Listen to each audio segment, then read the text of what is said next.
आ चुकी है। 14 जुलाई को लॉन्च होगा, जबकि 23 से 24 अगस्त के बीच इसे चांद पर लैंड कराया जाएगा। क्या है चंद्रयान 3 मिशन और क्या है इसकी खासियत, एक स्पेशल रिपोर्ट आपको दिखाते हैं।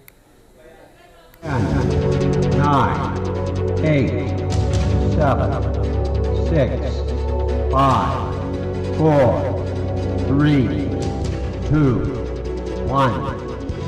We have ignition. इसरो जब कोई रॉकेट लॉन्च करता है, कोई अभियान अंतरिक्ष में भेजता है, तो पूरा देश उससे जुड़ जाता है, गर्व महसूस करता है। देश उसके लिए प्रार्थनाएं करता है और जब वो सफल होता है तो हर देशवासी आनंद, उमंग और गर्व से उसकी अभिव्यक्ति करता है और उस सफलता को हिंदुस्तान का हर नागरिक खुद की सफलता मानता है।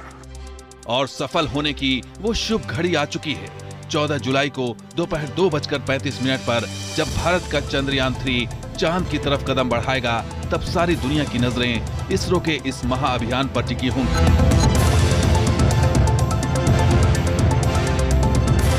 इसका साक्षात गवाह होगा श्री हरिकोटा का वो लॉन्च पैड, जहां से चंद्रयान 3 को लेकर LVM-3 यान उड़ान भरेगा।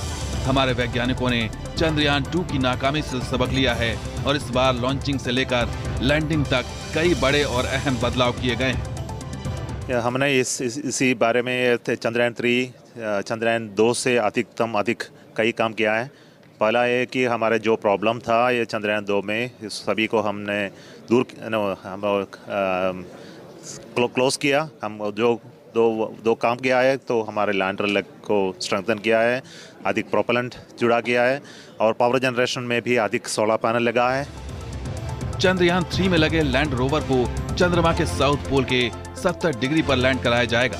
इस बार लैंडिंग स्पॉट का दायरा भी चंद्रयान 2 के लैंडिंग स्पॉट से बढ़ाकर 4 किलोमीटर तक कर दिया गया है। साउथ पोल के आसपास है, तो साउथ पोल में नहीं है। साउथ पोल तो 90 डिग्री है, ये 70 डिग्री तक जाएगा। जो रोशनी है वहाँ हमको जा सकते हैं। तो लोकेशन भी हमने बढ़ा किया है। चंद्रयान 2 पर हमने एक हाफ ए किलोमीटर तो एरिया में ही लैंडिंग करने की आदत था।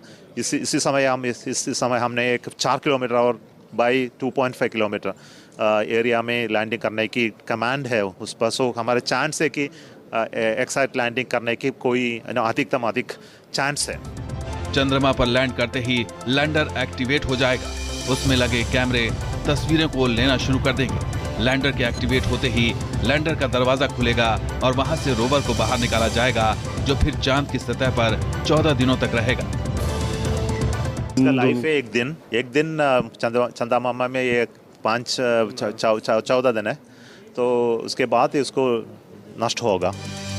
रोवर में लेजर स्पेक्ट्रोमीटर और स्पेक्ट्रोमीटर लगे हैं। लेजर स्पेक्ट्रोमीटर के जरिए लेजर की लाइट चांद की सतह पर डाली जाएगी, जिससे चांद की सतह पर केमिकल्स और गैस का पता लगेगा। इस रोवर में 6 टायर लगे हैं। जहां जहां ये रोवर चलेगा, अपने इर्द गिर्द की तस्वीरें भी खींचता चला जाएगा।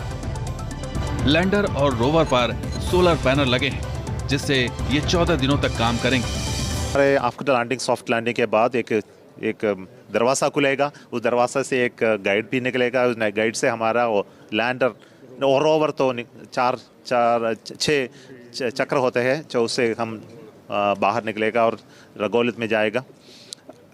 दो एक्सपेरिमेंट्स वहाँ है, जो एक्सपेरिमेंट्स के करके डाटा ऑर्बिटर लैंडर को भेजेगा। चंद्रयान को चांद की कक्षा तक पहुंचाना आसान काम नहीं है। ये जिम्मेदारी दी गई है LVM-3 यान यानी GSLV Mark 3 रॉकेट को। इसी रॉकेट के जरिए चंद्रयान 3 को लॉन्च किया जाएगा। यहाँ पे मैं आपको दिखाना चाहूँगा, ये जो है यहाँ पर आप देखेंगे क्लोस्ट्रोफाइट्स कहते हैं।